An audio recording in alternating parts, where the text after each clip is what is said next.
Assalamualaikum warahmatullahi wabarakatuh. Alhamdulillah, syukur kepada Allah Subhanahu wa taala kerana masih lagi memberi kita peluang dan ruang dan segalanya nikmat yang telah kita dapat. Alhamdulillah, selawat dan salam ke atas junjungan besar Nabi kita Muhammad sallallahu alaihi wasallam. Baik, seterusnya hari ini Ustaz akan mengajar tajuk yang baru, yang itu dipanggil sebagai panjang, jisim dan isi padu cecair. Cuma hari ini kita fokus kepada kenali panjang objek. Kenali panjang objek. Ini kena faham apa itu panjang. Baik, panjang untuk tahun 1 tak perlu belajar lagi kira macam mana, tapi kita hanya perlu mengetahui sama ada ia panjang ataupun ia pendek. Baik, kita tengok nombor 1. Okey, ada 2 orang dekat situ, 2 orang tengah berborak kan. Jadi dia tunjuk, dia macam pegang, ada yang pegang pembaris dan sebagainya, alat-alat pengukur lah. Kita guna 1 buluh panjang dan 1 buluh pendek, dia kata. Jadi kat situ ada 2 buluh, iaitu buluh yang panjang kan, buluh yang panjang dan buluh yang pendek. Yang ni pendek je. Dia pendek je. Yang ni panjang. Okey, panjang lagi. Jadi di situ kita boleh tahu bahawasanya ada panjang dan ada pendek. Baik, tengok nombor 2 pula, dia ada tinggi dan ada rendah. Okey, dia main layang-layang kan. Okey, layang-layang tu ada yang tinggi dan ada yang rendah. Okey. Okey, tak apa. Kita terus ke muka surat yang seterusnya. Baik, yang ketiga kita tahu pula ada dekat dan ada yang jauh. Orang tengah main tengah bermain skipping tu. Okey, dengan orang yang tengah berjogging. Jadi jarak dia sangat jauh. Kalau yang sebelah-sebelah tu jadi dekat. Itu sangat senang lah. Uji diri tak apa, kita tak payah lagi. Teruskan seterusnya. Baik, macam mana kita nak mengukur ukur dan banding panjang objek. Okey, nombor 1, bagaimana kita ukur panjang buku ini, dia tanya. Okey, kita ukur dari hujung ke hujung dengan pensel. Dia guna pensel untuk ukur, dia guna pensel. Okey, jadi kena pensel tu kena pensel yang sama panjang. Tak boleh pensel satu panjang, satu pendek, lepas tu ukur, lepas tu pening. Berapa pensel ni? Tak boleh. Dia kena sama panjang. Baik, dia kata kat situ kita tengok gambar buku ni. Okey, gambar buku ni. Okey, tengok gambar buku. Gambar buku. Buku matematik ni dia menjadi dia diukur dengan 2 pensel. Bila dia ukur dengan 2 pensel, tengok pensel tu sama panjang. Bila kita nak ukur benda itu mesti sama panjang. Jangan ambil pensel pendek satu, pensel panjang satu. Okey, macam Ustaz sebut tadi. Baik, kalau kita tengok balik, bila dia ukur dengan 2 pensel, dia sama panjang dengan buku. Itu yang kita nak tu. Dia sama panjang. Okey, tengok ni, sini dia ada panjang, sini dia sama. Okey, dia sama.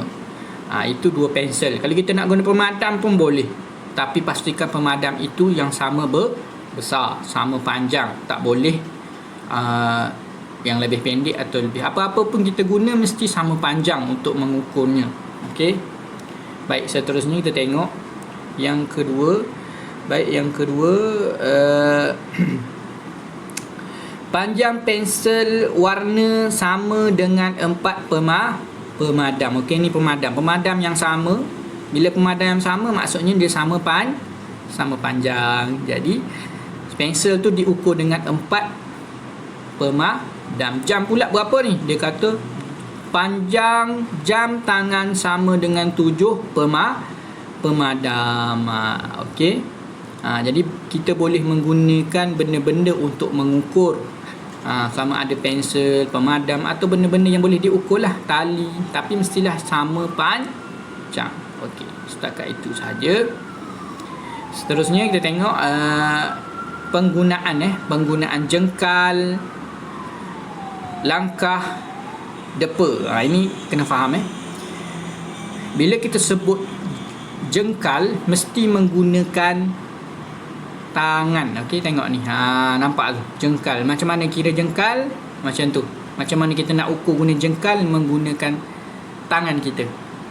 Tengok satu jengkal daripada hujung sini hingga hujung ibu jari.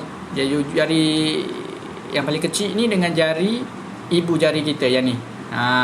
Okey. Jadi kita tengok jengkal itu mesti macam tu. Okey. Macam mana kita nak ukur guna jengkal? Kita tengok lebar meja kira-kira 5 jengkal. Bila dia buat macam tu dapat 5 lah. 1 2 3 4 5. Dia tak tunjuk lah. Okey. Itu. Amni ukur lebar meja yang sama 6 jengkal.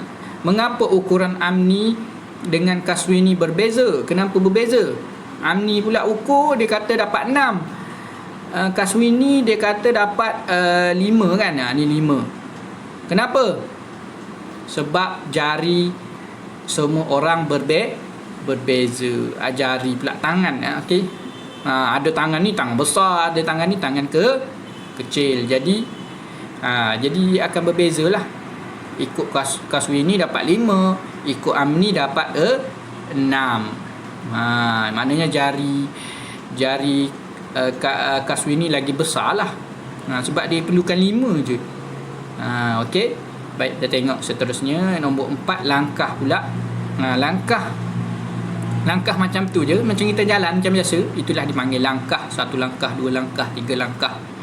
Okey. Anggaran panjang tika ialah 4 langkah. Adli dia jalan 4 langkah, dapatlah panjang tika. Itu dipanggil langkah. Pengiraan menggunakan langkah. Baik, seterusnya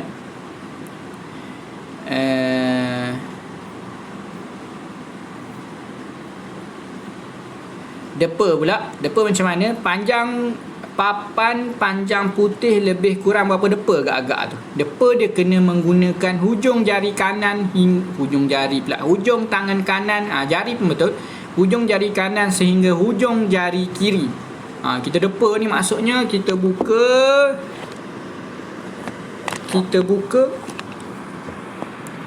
tangan luas. Itu dipanggil depa. Okey. Tengok dalam gambar ni lah adik ni buat macam mana ni. Tengok ni. Ini dah dipanggil depa. Saya ukur panjang papan putih dengan depa. Kita boleh ukur lah, try lah ukur meja dengan depa. Okey. Bila dia buat tu agak-agak berapa? Agak-agaknya 3. Agak-agak mungkin 3 depa. Okey, setakat itu sahajalah kelas kita. InsyaAllah jika ada lagi persoalan dan sebagainya boleh tanya di dalam Telegram. Dan jika ada tak faham dan sebagainya boleh refer balik buku ni balik. Setakat itu saja. Assalamualaikum.